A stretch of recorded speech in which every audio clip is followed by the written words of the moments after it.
Hello everybody, and welcome back to another iceberg video. Now, I was scouring Reddit trying to figure out which iceberg I should cover in today's video, but none seemed too interesting or worth covering. That is until I came across r/ThatJordo, when user Bumbiss for President posted this iceberg. It's a Bumbiss iceberg covering some details about Bumbiss that you may or may not know. Now, if you don't know what an iceberg is, basically it's a chart of facts or trivia about a certain subject that's divided into tiers. The further down on the list you go, the facts become more obscure or sinister. It's pretty simple, and hopefully that's a good explanation of what you can expect to get into. So without further ado, let's go ahead and get started. But as always, thank you for watching. Starting off in the sky tier, we have Silhouette Jeopardy. I don't think I need to give much explanation to what this is. It's Bumbiss' most famous event overall. But basically it's a continuation of the Jeopardy games that have been going on for the channel for the past couple of months. Bumbiss will show you a silhouette of a character or some sort of, I don't know, object from fiction or non-fiction, and whoever's competing has to guess what it is. It's a pretty simple concept and it's quite entertaining. And its final installment, the Thweemix, is probably the most entertaining of them all, as it had a little direct presentation beforehand. Which gets into our next point, Silhouette Jeopardy Direct. As mentioned, it was a tie-in with Silhouette Jeopardy the Thweemix, and it was a little video presentation beforehand, going over some rules, going over some category reveals, things along those lines. Probably the most shocking part of the direct though was at the end Hank Schrader was revealed to be involved in this game. He got an entire category to himself and even got to read the celebrity question for the Daily Bumble. Quite unexpected but exciting nonetheless. Bumbiss created the presidency as a reference to the fact that, well, Bumbiss created the presidency. He was the first one to call himself president of the ThatJordo Broadcast Experience whenever raiders would enter chat, welcoming them with open arms. Without this, we probably wouldn't have this election in the first place, and honestly, I think Bumbiss should keep the role for himself. Cartoon Beatbox Battles tier list refers to an event hosted by ThatJordo and Bumbiss, where they ranked all of the Season 1 entries into the Cartoon Beatbox Battle franchise created by Verbal Ace. Most of the beatboxes were pretty good, all attaining S tiers, except for Darkside. Unfortunately, he couldn't keep up with the other competitors and got a C tier overall. I'm personally still hoping for a part 2 of the event, though it seems a bit unlikely as Bumbiss did get a channel strike, and it seems unlikely Jordo would be willing to risk this himself. Bumbiss named the ThatJordo Broadcast Experience is pretty self-explanatory. He was the first one to ever refer to the stream as such. Since then, everybody else pretty much refers to the stream as the ThatJordo Broadcast Experience, even other presidential candidates. There's not much else to say here, it's a pretty catchy name overall, but still it shows the ingenuity and impact Bumbiss has on the chat. Moving on to the tip of the iceberg, we have Bumbiss gifted 275 subs. Again, pretty self-explanatory. If you go ahead and look at the gifted subs on the channel, you can see Bumbiss is number 1 at 275 subs. This honestly might be a little outdated by the time this video goes live, but still, it's never going to go down, which is a pretty big deal if you ask me. If you do the math, this calculates out to be a little under $1,650, which, honestly, I don't know if Bumbiss knows it was that much. But still, it's very generous of him to do so.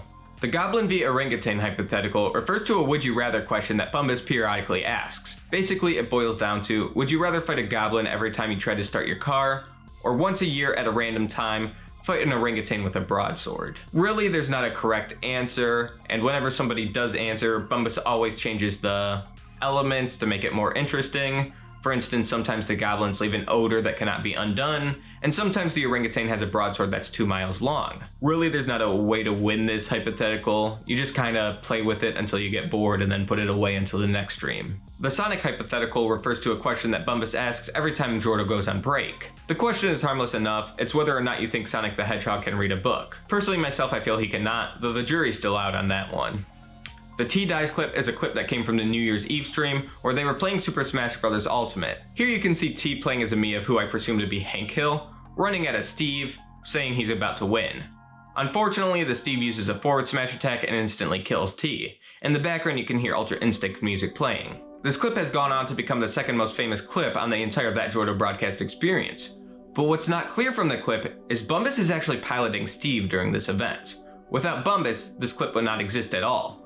Hey everyone, this is me in post, and I realized I forgot to cover the Bumbiss mod arc, so let's quickly go over that. The Bumbiss mod arc is probably the most famous arc in the Bumbiss storyline. Basically this happened sometime in early February or late January of 2023, and it was when Bumbiss was trying very hard to become a moderator for the ThatJordo Broadcast Experience. There was a lot of crazy twists and turns that happened during this arc, such as Bumbiss calling in a favor from Santa to basically threaten Jordo to give him a sword, otherwise he would be put on the naughty list, and creating some promotional campaign posters inside of the Discord chat. I'll try to post some here if I can find them. In the end, Jordo did decide to give Bumbiss moderatorship, but he had to go through a trial first, where he basically had to not destroy chat for about 10 minutes. Unfortunately, Bumbiss did fail this test, as about 10 minutes in, he did nuke chat by putting it into shield mode, erasing all comments for that particular VOD. However, Bumbiss did not realize the full strength of his new set power, so he communicated with Jordo, and the two of them worked out an agreement where he would get a second chance, and ultimately did pass the second time in not destroying chat. To this day, Bumbiss is still a moderator, and to be honest, he's probably my favorite of the bunch, and I don't know if I've mentioned this yet, but he is my vote for president. Moving on to Shallow Waters, we'll go ahead and start with Jordis. Jordis is the fusion between Bumbiss and ThatJordo. Jordis was actually born during Prince T's Dragon Ball Jeopardy game. Jordo and Bumbiss were both losing to MacMan at the end of the game, but they realized that if they were to fuse, the score would overtake MacMan's, letting them win instead. Unfortunately, even though there was no rule saying you couldn't fuse, Prince T did not count this and still awarded the victory to MacMan. I personally think this was bullshit and a cowardly move on T's part, and this ended up making MacMan steal about 20,000 points from Devil May Cry. But you know what? What's under the water is under the water, and we'll move on. If the Bumbiss mod arc is not the most famous in the storyline, then the gambling arc definitely is. This occurred sometime in late April or early May of 2023. Here, basically Bumbiss discovered channel points and what you could actually do with them. So, being the comedic genius that he is, he decided to gamble them all away and lost all of his points. However, he did have some good strategies for how to earn those coins back, and asked Jordo to award him some points. To which Jordo agreed, and being even funnier the second time, Bumbiss gambled all the points away. This back and forth between Jordo giving him points and gambling them all away occurred maybe 3 or 4 times until Jordo decided to cut him off. This immediately fell into the Bumbiss death arc, no filler in between, however we'll get to that later in the iceberg. What's important is that Bumbiss's behavior spawned a wave throughout the ThatJordo Broadcast Experience of other chat members gambling away all their points as well. The gambling arc concluded when Jordo decided to gamble away something like 3 trillion points to one lucky winner by putting all of the active chat members' names on a wheel. Bumbiss did almost winning this wheel spin, but last minute it changed to the Catnip Ninja, who to this day still has all of the channel points, refusing to gamble them away, leading to the end of the gambling arc. As mentioned, the Bumbiss death arc immediately followed this, and this was basically Bumbiss's final hurrah to try to get some channel points from Jordo. This involved Bumbiss sliding into Jordo's DMs and calling upon one of his inner wolves, Gus Fring, to try to convince Jordo to give him some more channel points. Unfortunately, Jordo did end up leaking Gus Fring to stream, which inadvertently caused Bumbiss to explode. Definitely wasn't his fault or anything, he didn't know, but yeah, it wasn't Bumbiss who exploded himself or anything along those lines. It's just a natural response to being exposed, I guess. But yeah, this caused Bumbiss to temporarily die, but thanks to a wormhole he was able to pretty much immediately come back before dying again. Luckily, he was able to call upon his second interior wolf of Thanos to undo this. But even though he was only dead for about 20 minutes, Jordo and MacMan decided this was enough to install MacMan as the temporary sitting president, which I just find to be a bit ridiculous if you ask me. I don't think it was necessary for an election to take place, as Bumbiss was doing a pretty good job running chat, even while dead. The Bumbiss arrest occurred sometime between Silhouette Jeopardy 1 and Silhouette Jeopardy 2. During Bumbiss's recording covering categories that would be in the Silhouette Jeopardy 2 game, he was pulled over by a police officer. Unfortunately, Bumbiss didn't realize there was alcoholic content inside of the Grimace shake he was drinking, and therefore was arrested under DUI charges. He did spend about 2 days behind bars in a community jail in Albuquerque, but luckily he was able to work out a deal with a DEA agent. More details on that will be later in the iceberg. 50 bears refers to the calculation Bumbiss made about the absolute ceiling Goku's power level could ever achieve. It's worth clarifying that no, Goku's power level is not currently at 50 bears, it's more so 13 or 14, but it will never achieve over 50 bears. At first, the 50 bears were more of a hypothetical concept, but have gone on to become an actual physical entity within the Bumbiss storyline. Bumbiss has a pretty good relationship with each and every one of them.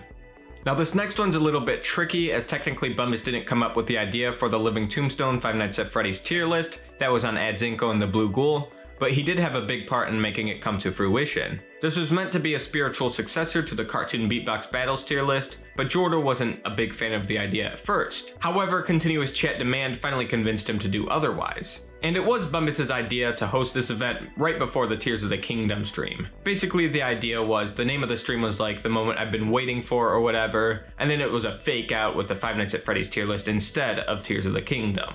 It's pretty clever if you really consider it. And with that, we have finished the shallow waters and can move on to the middle of the iceberg. Bumbiss was a character during the Bumbiss death arc and is an artificial intelligence of Bumbiss's likeness. Bumbiss himself actually created Bumbiss, and he's a perfect one-to-one match of his psyche, his physicality, everything you could imagine about Bumbiss. Bumbiss basically acts as a failsafe for whenever Bumbiss were to kick the bucket, he can come up and take his place as if nothing were to ever happen. And it was actually Bumbiss who opened up the magical wormhole to bring Bumbiss back to life the first time. Basically, he convinced Jordo to give him 10 million Jordo coins, to which he gambled immediately, and actually won. This created an event nobody could have expected, as Bumbiss never wins when he gambles everything away. So this opened up like a tear in the fabric of space-time reality or something along those lines. I don't know the specifics. The point is, this was the idea to get Bumbiss back, and it worked. Since Bumbiss is alive again, Bumbiss has been disabled for the time being, but if Bumbiss were to ever die again, you can expect to see Bumbiss again. Biodaverse is the reference to Bumbiss's channel he hosts on YouTube, where he covers a bunch of animal content. The channel started off with design origin videos where he would break down some of the Pokemon and explain what animals they were based on in real life, but he has since moved on to real life scenarios of animals doing incredible things. However, I don't think that's what this bullet point is getting at.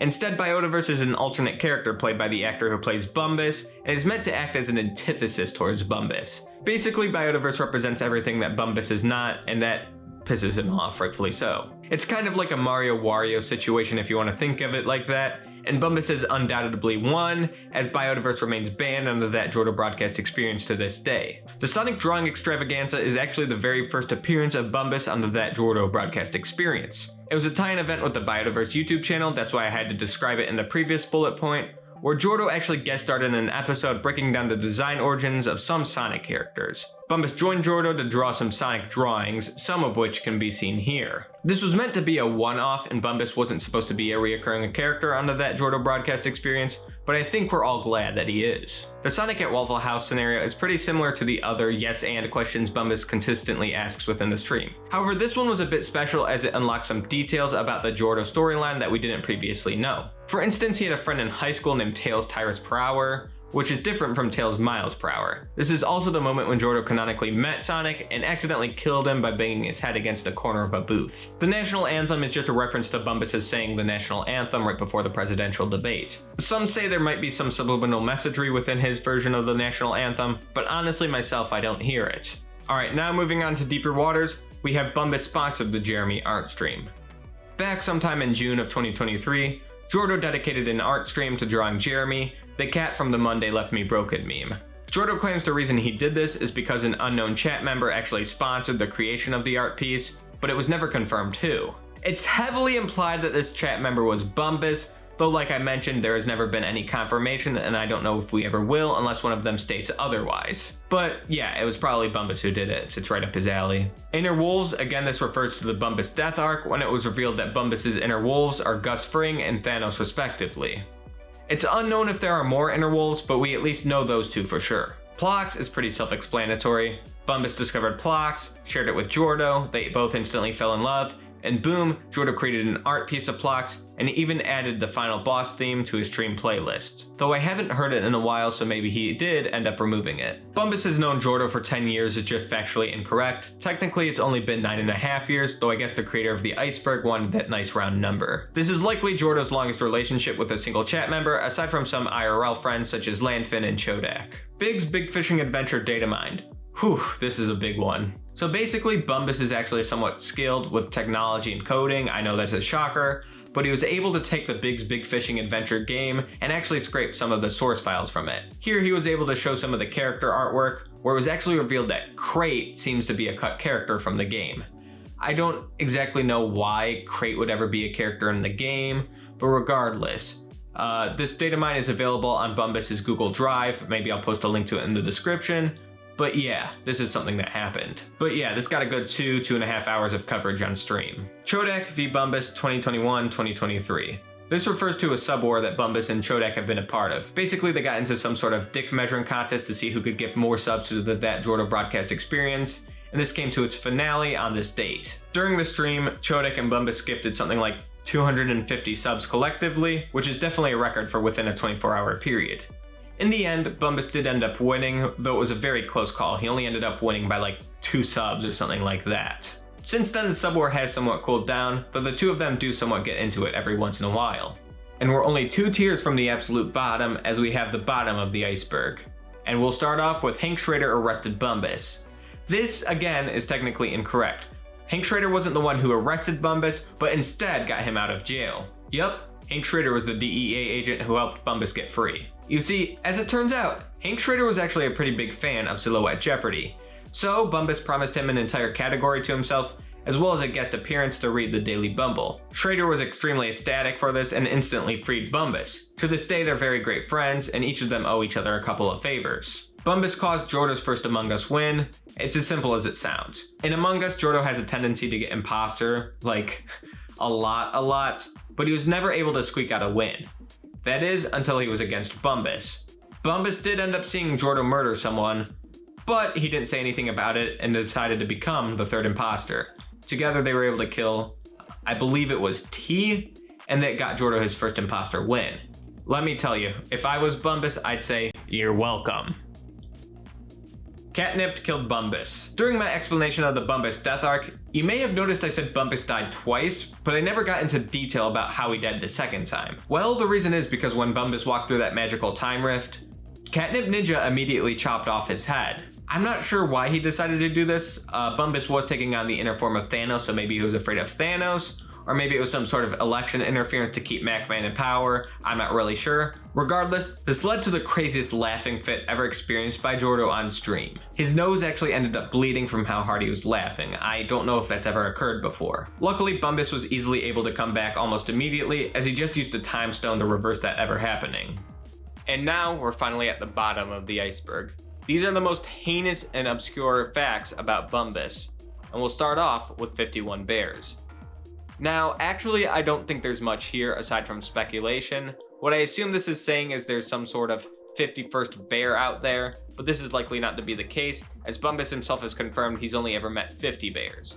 I guess it's possible there's some sort of super secret, super hidden bear out there, but the chances remain unlikely. Now, I'll be honest, I did a lot of Googling around, and I have absolutely no idea what Grace of the Sixth Archangel means. Maybe this is a reference to some sort of inside joke that I'm not getting and it should properly be under a different title or something, but yeah, I got nothing for this one. The Perry the Platypus video refers to a video Bumbiss liked to share around the broadcast experience during some of his early days. Basically, it starts off with the song of Donkey Kong Country aquatic ambiance before transitioning into a Perry the Platypus and Dr. Doofenshmirtz's love story. That's all the detail I'm going to get into on this one. It was temporarily blocked in the US due to its disgusting content, but if you're able to muscle through the Perry the Platypus bit, it goes into a mashup between XXXTentacion's Fuck Love and Aquatic Ambiance, which actually isn't a bad song overall. It's been dubbed Fuck Love Country if you were curious. The original Sonic hypothetical. Oh boy, yeah, we're definitely in the depths of the iceberg now. I mentioned earlier that the Sonic hypothetical is whenever Jordo goes on break, Bumbiss likes to ask chat if Sonic the Hedgehog knows how to read or not. What I didn't mention, as this wasn't always the question. Originally it was Bumbiss asking if Sonic the Hedgehog spat or swallow, for lack of a better term. It has been a while since Bumbiss has last asked this, and it's because Jordo and Bumbiss have reached a mutual agreement that it was pretty disgusting overall and not really fitting for the chat experience. Bumbiss won the election. This one's not even a conspiracy theory, it's straight up true, you can check it for yourself. Basically, this is saying Jordo prematurely called the first election for MacMan, as less than 12 hours later, Bumbiss was ahead of MacMan by 2 votes. To this day, you can still see he won by 2 votes, but I guess they're going with the electoral system rather than the popular vote. I hope that's changed for the next election, so the rightful president is elected.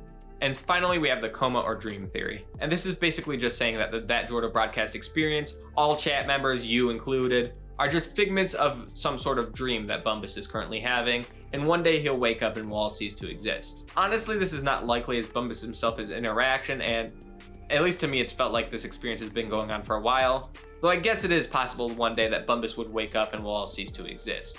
Only time will tell, I suppose. And that will do it for the iceberg. I just wanted to take this time to thank everybody for watching, and especially to my patrons for supporting the channel.